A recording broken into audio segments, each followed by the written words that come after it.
Okay, so now we're recording, and this is our 15th chapter and episode of Bold Conversations. Unbelievable. We started 15 months, weeks. 15 weeks. We started 3 months ago, I think. Isn't it amazing? 3 months We ago. had jumpers on Yes, it and was a bit scarves because it was warmer. cold. Exactly, and now the sun is out, it's getting nicer, at least in this part of the woods. In other parts, it's winter already. But let's welcome our friends and the people who join us. Even if you see it and you watch it delayed, it'll be our privilege to actually welcome you and to say thank you for checking on us. And feel free to make comments once you see it, or reflections that you would like to hear, that you would like to make with us, because we would really like to hear them and be part in it, you know. So just Definitely. make sure that you hit that button and you go to YouTube Claudia Raffo, and that's where you'll find all the videos from these 15 sessions we've had. So with no further ado, let's begin with our conversation. Fiona, are we ready? We're ready. Excellent. Purpose. A So big let purpose. me exactly. Should we maybe just do a quick shout out for Marcial Losado? I think we should. No? Absolutely. Yeah, Yeah. absolutely. Yes. Marcial Losado, Chilean, worked for many years in MIT in the States. Very, very important leadership coach, somebody who worked tirelessly to improve the team relationships and had some amazing research on team dynamics. Yes. And Claudia and I have both used him together and apart, and Mm. we salute you for your life and your legacy. Yes, sir. Thank you so much. You Thank you. left a wonderful legacy on, especially on high performing teams, Yeah. and the measurement of how to really perform. And your Losada line is going to be unforgettable, which is 3. You know, when you have teams flourish, you go beyond 3, and when they languish, you go below 2.9. So it's something that we will always learn, and we're appreciative. Even though his life, he developed, you know, the last part of his life in Brazil.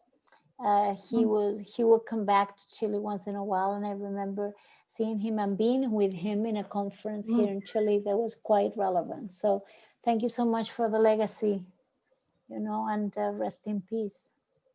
Which kind of ties in with our topic today, Claudia, no? Yes, Purpose.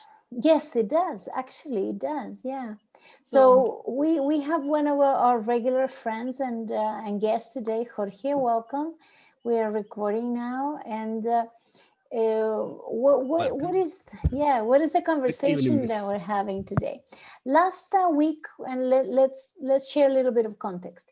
Last week we were talking about character. The American elections had just passed.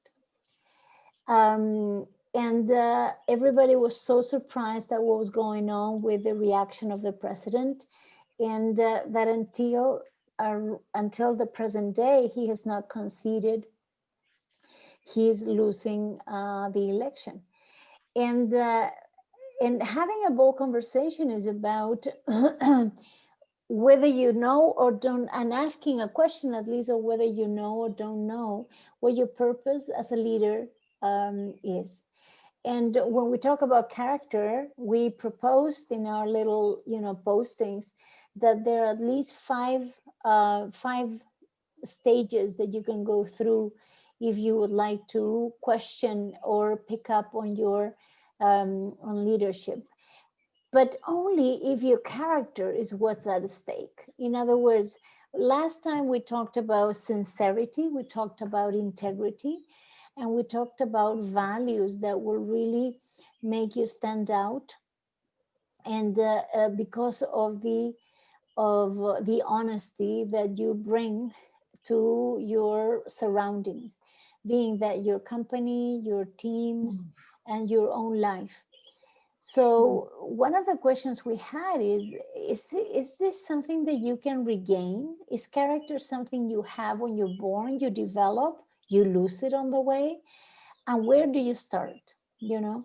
And these are questions that are super relevant to actually ask ourselves, because we will all be in a position of leadership no matter what, making a decision, leading people or not, but leading yourself definitely yes. So probably we need to ask ourselves, how do I, where do I take the strength to really challenge what I'm doing in such a way that I regain my path, whether I know it or not knowing. Sometimes we don't know the path that we're taking. We just Mm. follow suit and we just go in a way that may not even be designed by us. But we do need to question why the steps that we're taking, right? So we're going to talk about that today. And to start with this conversation, let's start with I think you had a case. I don't know. I'm not sure if you know where you want to take it. Yeah, Please I go mean, ahead. maybe it might be good to start with the why, no, in terms of the golden circles, Yeah. Simon Sinek. Um, you know, how many of our leaders, how many of our students in our universities, or when they're leaving their school experience, actually know where they want to try and go? Um, what is the purpose of what they're doing? And often I think we get into this I mean, it often happens, you're at a party and what do you end up talking about? What you do. It's not why you do it, it's what you do. Are you a doctor, you're a nurse, or you're a psychologist? It's the what. We focus on the what. And then we focus about the how we're doing it. But very rarely we actually see why we're doing it. And I think Simon Sinek really just talks to that about passion, about connecting with what is really important for you as a person. Yeah. And I love this idea of when people often we look at trying to find your passion, and I've spoken to coaches about this and they go, I don't know what my passion is, and or they do know what their passion is. They go, I found my passion. I would say that's important, but what is more important is that you invest in that passion, whatever that Mm-hmm. is how do you invest in it? How do you take it that step further Mm-hmm. and leave the legacy that you want? So maybe tying in maybe with your first point, Claudia, about connecting with the inner, if you want to say maybe a bit about that. Connecting with that, I couldn't hear The you. inner self, Oh, the inner you, the first part that you were, right. that Well, I seems was just, logical to me. yeah, I was just thinking about that when you mentioned, um, you know, teenagers leaving high school and just, don't knowing exactly what they're good at.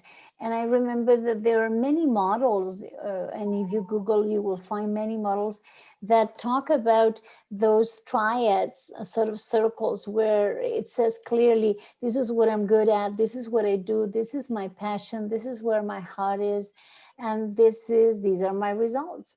The I wouldn't say the problem with that. I would say the challenge with that is that we never take the time to do it once and then go back and review it. That's one of the things. The second thing that we need to ask ourselves, okay, if there are models there, so whether it be the golden circle, the Ikago. same one, the Kaguya, or whichever other one. This one I have here particularly is one that I'm sharing, and I've been working with from Chaos Pilot, but is about looking for your purpose and falling in love again with your purpose, or refreshing and reframing, we call it, your purpose. Why? Because no matter the model you have, inner knowledge will help you really feel, first of all, a sense of peace that will really lead the way to to to the pursuit of what it is that you want to do. What am I saying is this: no matter our age, no matter where and at what point in life, when we're really connecting with what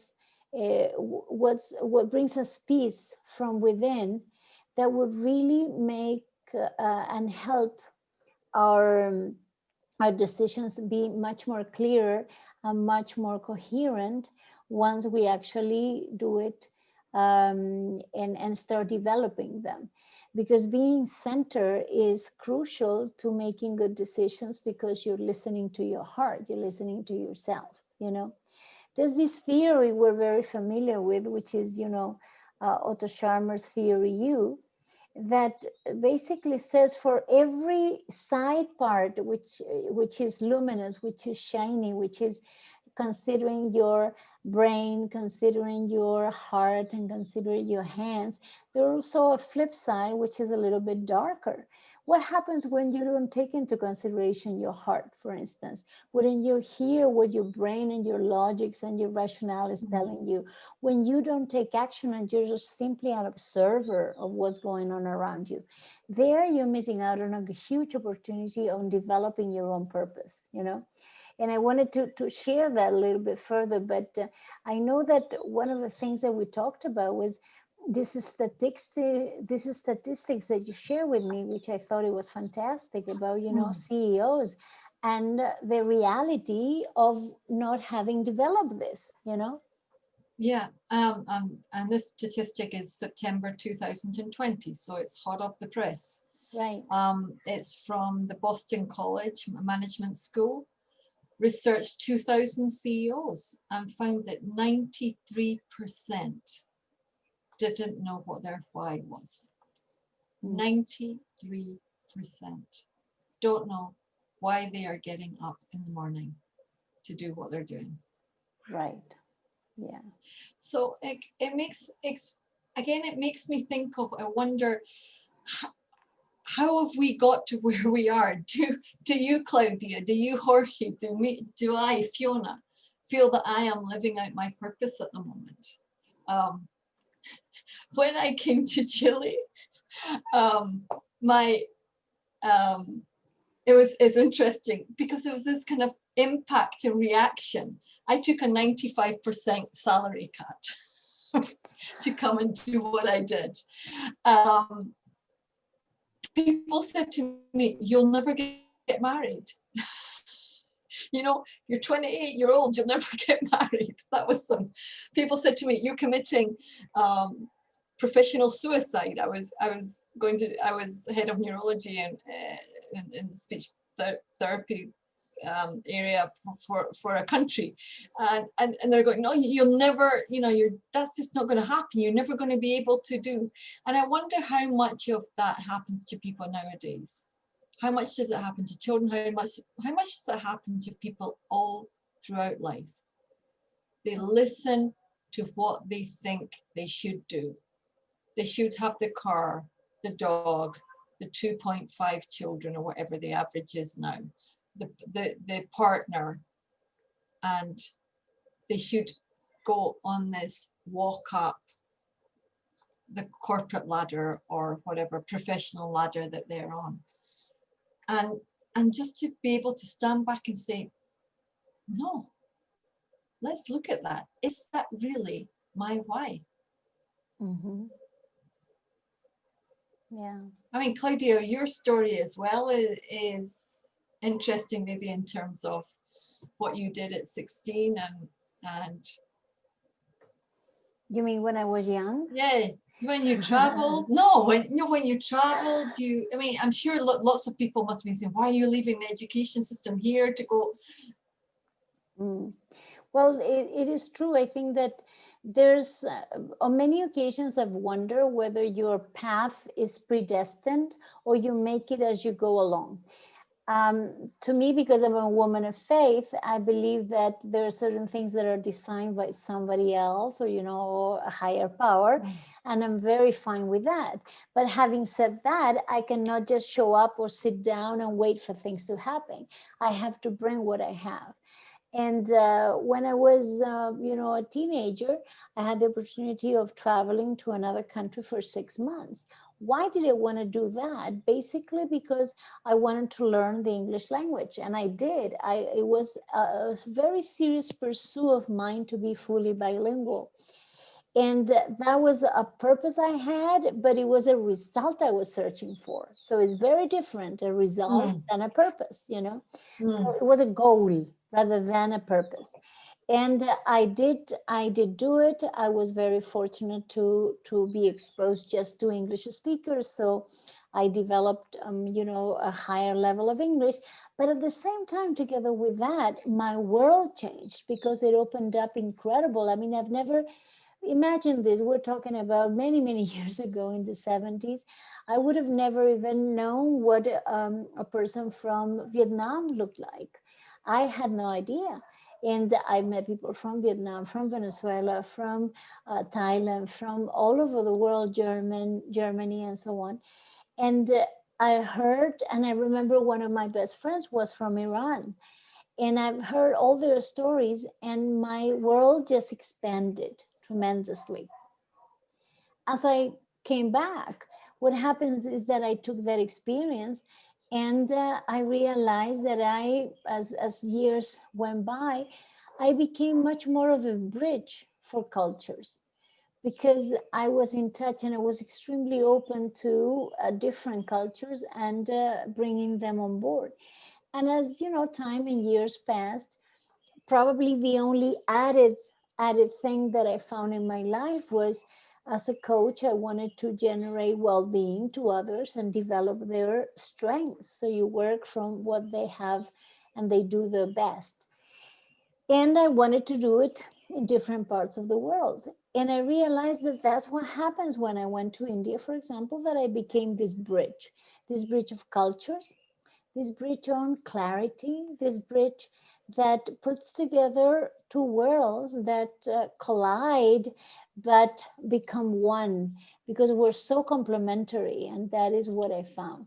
So my purpose came to life without me really knowing it or designing it, but I've heard part of it.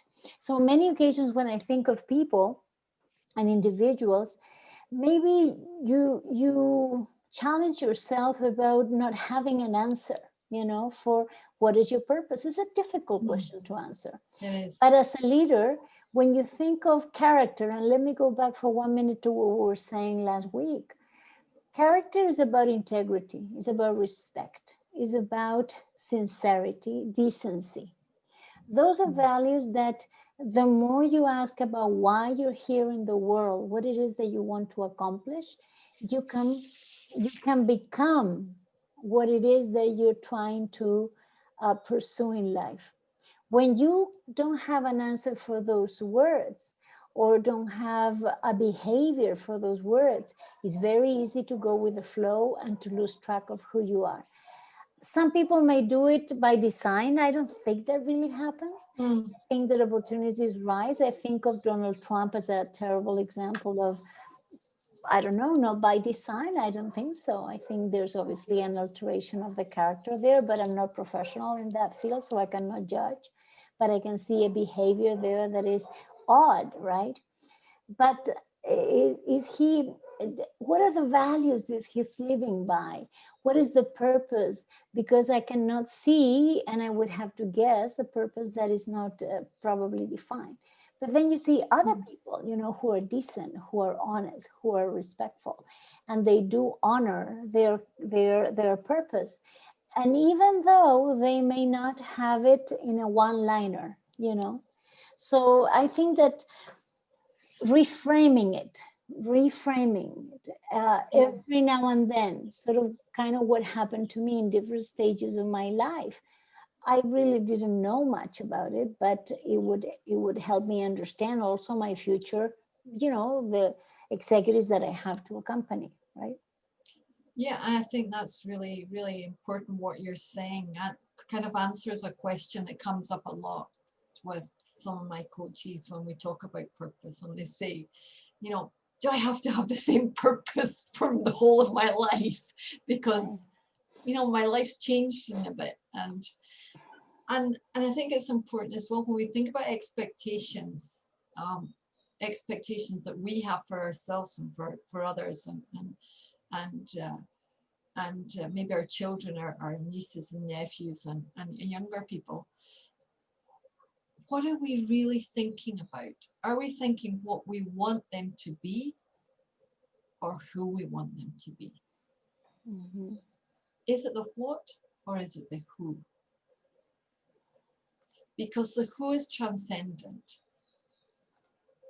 You can change jobs, you can change countries, you can change cultures, you can speak in different languages, but your who has got that baseline of integrity and values and aspirations and things that you've just been talking about: truth,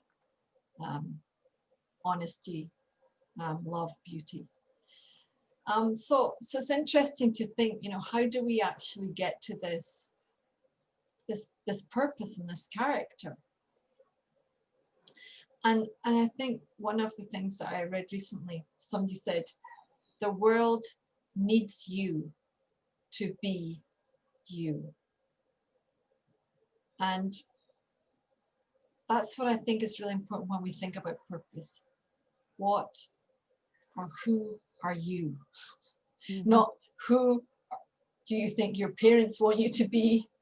I mean, I found it a real tragedy working one of the universities here in Chile, working with a group of young people in all the medical area, and asking them, what is your purpose? In a group of 30. Why are you studying what you're studying? And actually only 2 out of their 30 could say why they were doing it. Mm-hmm. Right. The rest, it was because my father wanted to do this, my mother wanted to be this, and she couldn't, so now I'm doing it. I mean, recipe for disaster, really. Yeah.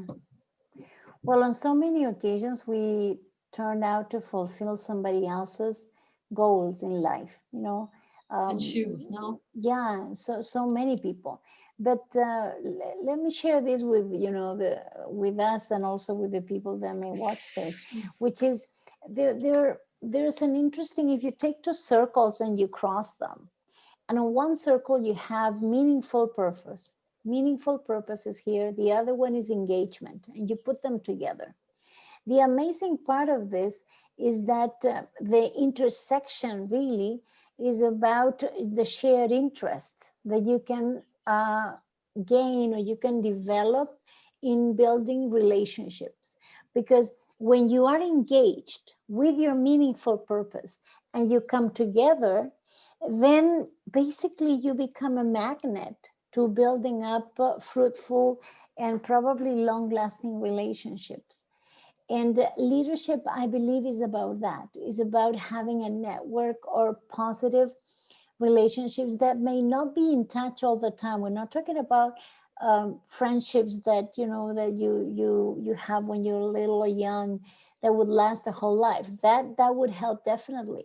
But as a leader and as an executive or as a person who leads others, I think that you need to build relationships based on that engagement that you generate with others, but because you have a meaningful purpose for yourself, And if I think about it a little bit, longer, the question is, how do you do it?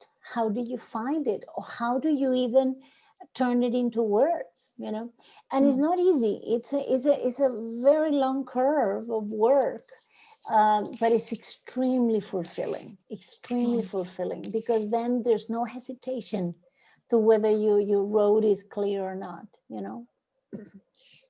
And I think it goes back to really beginning to look at yourself in terms of what do you feel your higher purpose is, whatever that higher means to you. What do you connect with that's higher than you, whether it's spiritual, whether it's aspirational, whatever. It's maybe that idea of defining your version of success, your very own version of what success is. I mean, I felt completely successful in my role, taking a 95% pay cut, not being able to speak the language, but I did feel a small success. Now, the world looking at me and they say, this woman has gone mad in the head. And so I think lots of people did.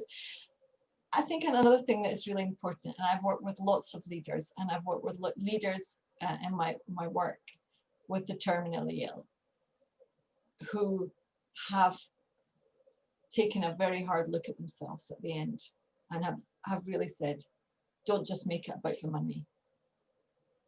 Don't just make it about getting things and hoarding things, because that's not what it's about. And it's about taking these actions every day, these small actions that can make a difference. And that comes in with identifying what is the passion, what are your values, what are your goals. Yeah. I wanted to expand a little bit more on what I share on the chat box, which is one of the, the posts that we share with people on, LinkedIn and so on, which is these 5 stages of developing your purpose. It's part of a program that we have, which is a transformational program that basically starts with you, and transformation may be very well known to a lot of people who may hear this, but it definitely starts with you. You cannot change anything in the outside if you have not looked into yourself first. So when we go to number 1, which says the refuge, it's like going into a cave of looking at yourself and really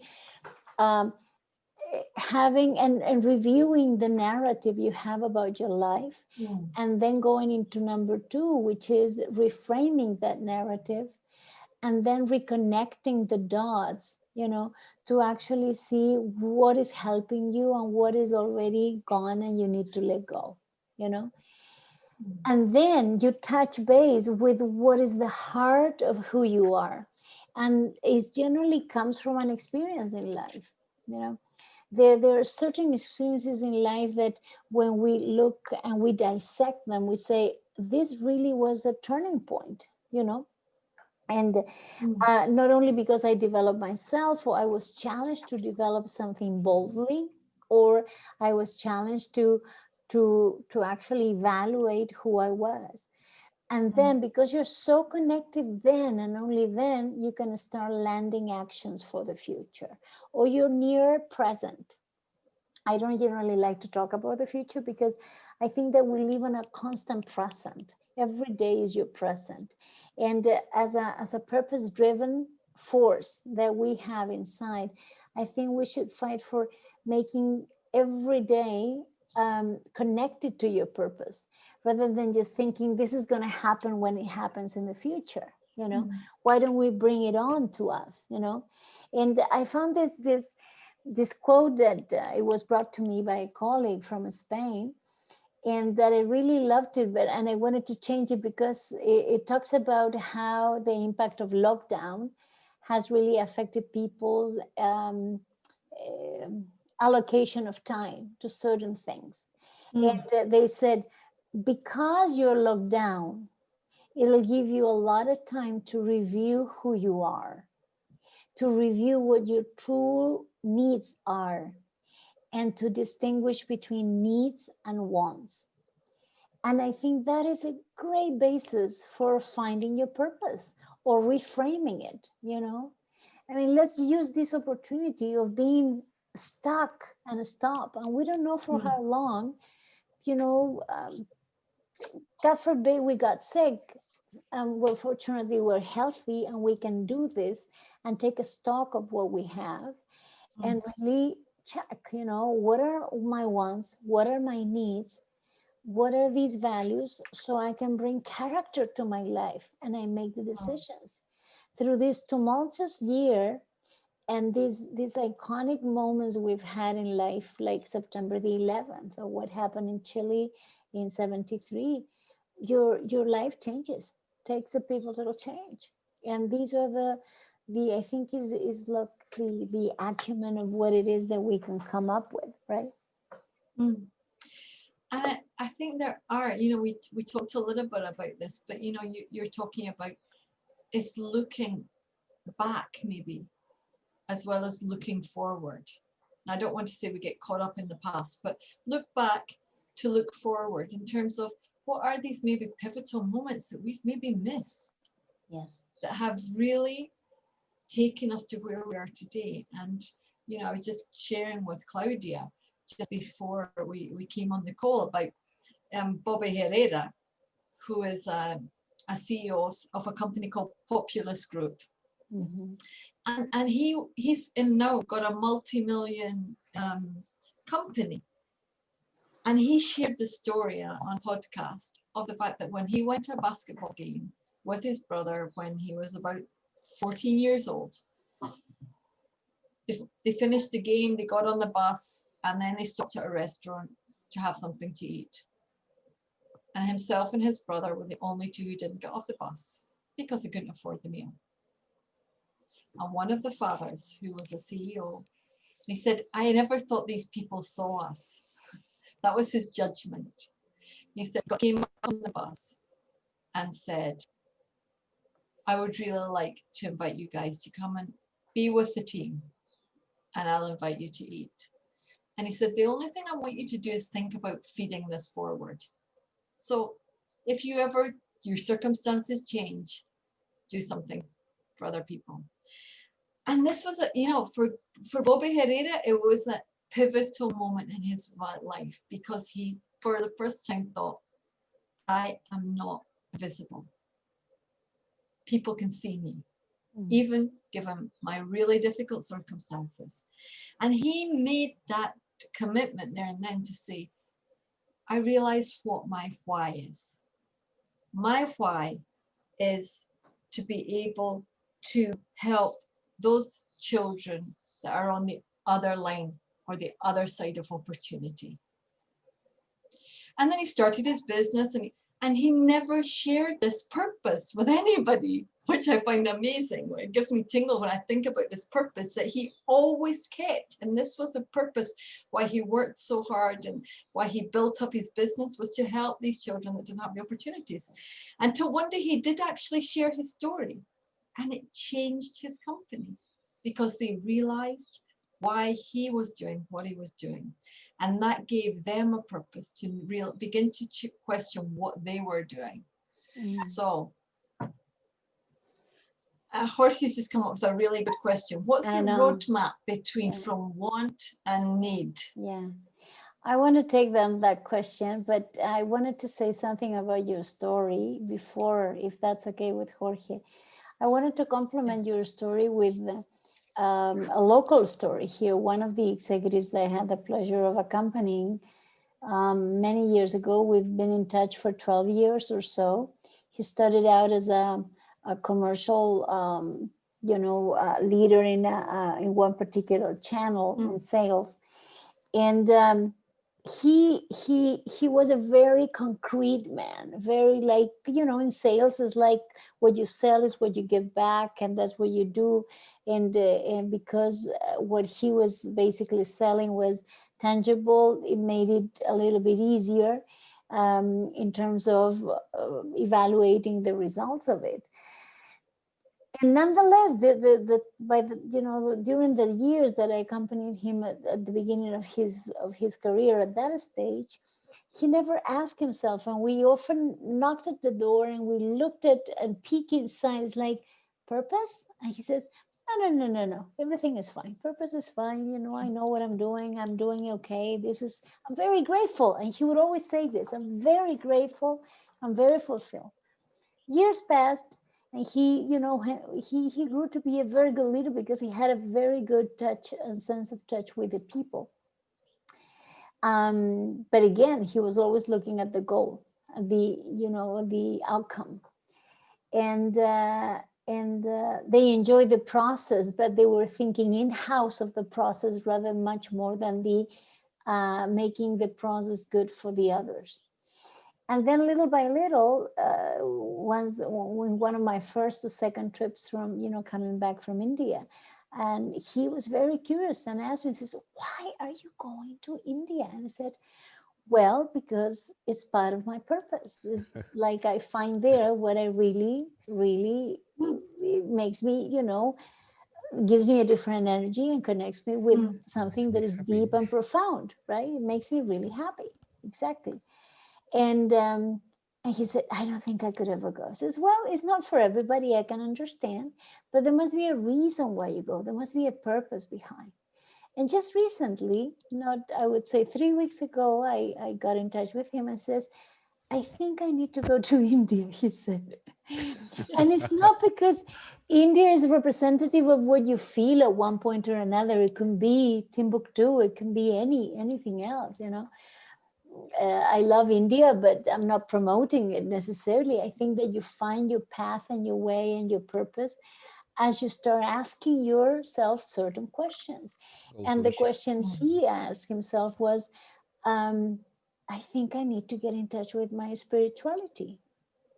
And it's not mm, religion, it's a spirituality.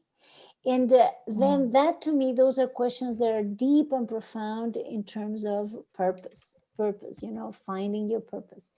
And then why are we talking about this? Because we're talking about decency, integrity, character, honesty, and those things that you cannot buy with a degree. I'm sorry to say, you cannot mm, buy with a degree, right?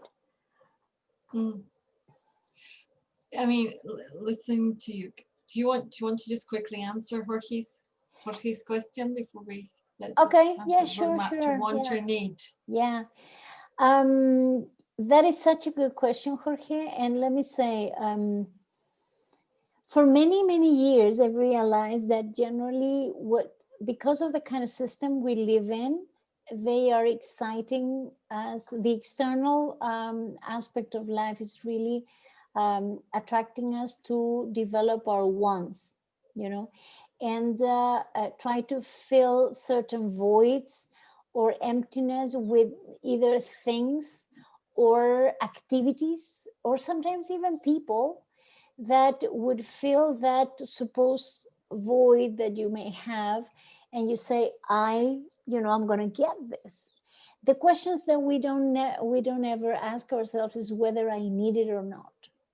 When you stop going compulsively about life and about just because you have it, because you have probably the financial situation to acquire it, you can have it. Sometimes you say, do I need it? And says, no, because at the end of the day, what makes you happy is Mm, behind that need and is probably not behind that want. I don't know if there's a roadmap. I think that those questions will help. mm, I remember very clearly many years ago, a colleague asking me, says, what is it that you want in life? And I said, there's nothing I want. And right now, there's nothing I really need. I'm very content with life. So, because you start living in the present, you yearn um, for acquiring things or acquiring connections or acquiring popularity, acquiring likes, acquiring stuff is wanting and is not fulfilling. So I would suggest that, to people and including myself, is asking ourselves in every step of the way, do I need this? Because you mm. have no idea how much you would, first of all, you would save a lot. And second, it will be to stop being draining, Yeah. Uh, Yeah, definitely. yeah. You know, Many I want things. to throw. Oh, sorry, Rocky. Do you want to say something? No, no, many things about that's all information about me, about life. Yeah, Ah, uh, yeah, Really, I'm listening to you every week, or at least I tried. mm, And for thank me, you. is the great question is, what is my way? okay, Okay, okay, what Yeah, what is my yeah, my proposal, my goal, or yeah, because I don't know what will be my outcome in the my 70 years old or 80 years old. Okay, right. this is my I I try to understand my proposal in this life, and for this situation, I have seen the Claudia in many times and many coffees. Okay, that's all. Thank you both. Yeah, yeah, I want to throw your present on its head a bit, Claudia. yeah. I want to just throw it on its head a bit. I appreciate that present is really, really important. And I think it's really, really important to live in the present. I don't think I personally live in the present enough. But certainly when I'm working with coaches, sometimes I have found it useful for them to do a letter from the future. So I will ask clients to think, okay, think about 10 years from now and write what you have achieved, what has been important for you, what are the stories or the memories that you have that would be important.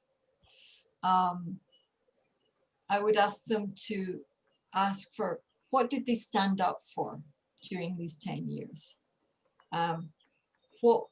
How did they treat the people that they were working with? What was the legacy they wanted, which is one that we always talk about in the ontological model. What were the important values that you stood by? And what are some of the obstacles and the hurdles that you've overcome? But trying to get people to really go deeply into what it is they really, really want by thinking about this letter to the future can sometimes help people to take that first step to looking at what their purpose is and not feel that they're going around in circles going, I don't know what my purpose is. I don't know what my purpose is. It's too big. Okay. And I think Viktor Frankl, I love that quote. When you know your why, you can endure anyhow. I have a niece who I adore. I love my niece dearly. She's my first niece. She's now 20. I don't even want to think about it. She's about 22 now. When she was a little girl, she had epilepsy, which left her with a severe dyslexia. So her school career for her was traumatic. And she always wanted to be a dress designer, design clothes. I can remember when I would go home to Scotland, she would be about 5 or 6 and she'd be drawing clothes, designing for her dolls. She would be cutting out paper. Everything was design. And that was the only thing she ever talked about doing. Well, obviously her severe dyslexia led her to lots of problems in school.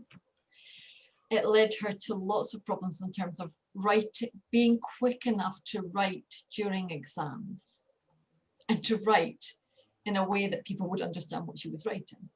She did get some help in terms of, she did actually have a scribe writing in her exams, which is something that we have in Britain, that you can have some help. Wow. But she really worked towards what her why was. Just in her last year of school, one of the top shops in Edinburgh, which would be like the equivalent of Harrods in Scotland, had a mentor program. She spent 6 hours writing her CV to get it as perfect as possible, and was outside the headmaster's door at 7 o'clock in the morning to be the first to actually go for the job. And the headmaster said, we'll explain about your dyslexia because that might give you a benefit. And she said, no, I don't want you to even mention it. Right. Because she wanted to get to her why, despite all the obstacles. She's gone on, she went on to university, she studied design. First time she was rejected, second time she was rejected. She finally finished the university last year and has now been taken on as a full-time member of staff for the shop that she worked on.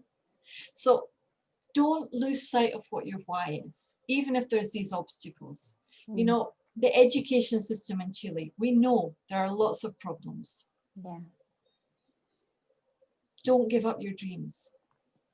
Don't lose out on your why. Yeah. Yeah. I want to make I love what you share about your niece. Thank you so much. And I want to be bold and share two things. First of all, is a quote by Sadhguru. And it's an interesting quote because it talks about existence. Okay. I'm going to read it because I cannot share the image, but basically what he says is the following. And look at how bold this is. He says, there is no purpose to your life. There is no purpose to your life. If you experience the exuberance of this existence and the ecstasy of being here, will you bother about a purpose? And I think that's what I find in India every time. Is about the exuberance of life. And yeah, I found a purpose, but I cannot just spell it out, just like that. And I remember clearly when a colleague and I were doing a consultancy job with an insurance company in Chile. And we showed this video, and you know this video, Fiona, about this little boy who pushes a tree when it's raining. And he's just this little boy, and there's a huge, huge tree, and he's pushing, trying to move it. I mean, unbeknownst to him, that obviously he won't be able to move it at all, but it's blocking the road, and he sees this as an opportunity. So basically, he just takes a lead and he goes. He didn't know that was his purpose. He didn't even think that it would be a goal for him, but he does something that is totally out of let's say character, and not even thinking about what that represents in the scheme of life of a little boy who's 5. And I remember the people, when we showed that video, a lot of people in the room said, I can also understand that we don't need a goal all the time, that I don't need to have a design goal all the time. The outcome will come when I put myself to it. And I love that reflection. And that it was, my clients. You're in silent, Fiona. So that Sorry, to I me was was, silent because I've just found the video. I've just put it up so that people can watch it. Yeah, that is just amazing. Amazing. So yeah, so taking the words of Sadhguru, it says, yeah, there's no purpose of life. You just live an exuberant life, an existence full of ecstasy, because we're here. So then let's basically what I understand he's trying to tell us is, don't think so much, just don't overthink it. No. Exactly, just live it, and I think that's quite important. I think that's so. I love that. I love that about the exuberance and the ecstasy, because don't go and look for a 7-point how to find your purpose, folks. Please don't do that. Just connect with yourself. Go and connect with those around you. Connect with what you're doing, and your purpose will come up.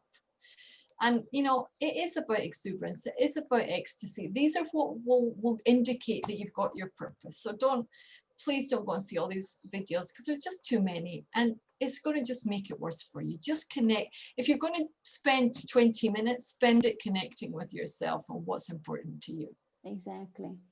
What I like about that is that it really sparks on me the fact that destiny is not written. It comes to life as you live your life. Yeah, and I think that's if you make it meaningful, then that's what we're talking about. When I wrote in the chat, meaningful purpose plus excitement builds long-lasting relationships. When you're living that, and the heart of an experience, exactly. Just what you put. Exactly. So then you're really spreading the character, and living respectfully for others as well, Exactly. So, well, on that note, I think we should go. I don't know, Jorge, are you there with connection? I don't know if you can hear us. All You're right. not We've had connected. some problems Oh, with yeah, he is. connections. Yeah. Yeah. But you can turn on your camera. We're going to close in a couple of minutes. So, I can't to turn on my camera Because of because the you are the internet. boss. there Oh, you you're go. the Now, boss. Oh, you are the boss. now can you do it? There you go. So, many thanks, many thanks. All I'm sorry. session I was turned off my camera for We you. love you, Jorge. Jorge, We we No. do just love you. we thought that you were on the phone. That's why we didn't want to interrupt. Anyway, Okay. so final question or comment, Jorge? So I say in this moment, no. Very grateful it was listen to you and your statement or disclaimer for my life. It wasn't. I was not talking about you. We were not talking Uh, about uh, okay, about the many people, and yeah. No, I'm no, no, in no. I'm one of these seriously. people. No. I'm not. I was not. Yeah. No, I was not. This is a topic that comes up all the time for us as Yeah. coaches, Of Yeah. course. Oh yes. because usually we see people when they're in crisis. Oh, Not okay. always, but No. a lot of the time, no, there's some sort of Sometimes. change going on. Maybe not Yeah. They're crisis, but facing challenges. certainly a change. Definitely going Okay. from one state to the next, whichever the Another. next one is. You never know. And trying to get there is thinking, well, what is my purpose then? Yeah. Okay. But this is what So we're going to do. We're hopefully going to you're- say goodbye and we'll stop the see. recording and say goodbye to all our friends. Don't disconnect. Just stay there, Jorge. And Okay. we'll hope to see you next Monday. We're going to keep on having these bold conversations. Our 5 o'clock tea. 5 o'clock tea. And if you can watch it and come, perfect. And please share and join us next week as well. So thank you so much. You take care. Thank you so Bye, much. everybody. Bye Thank bye. you.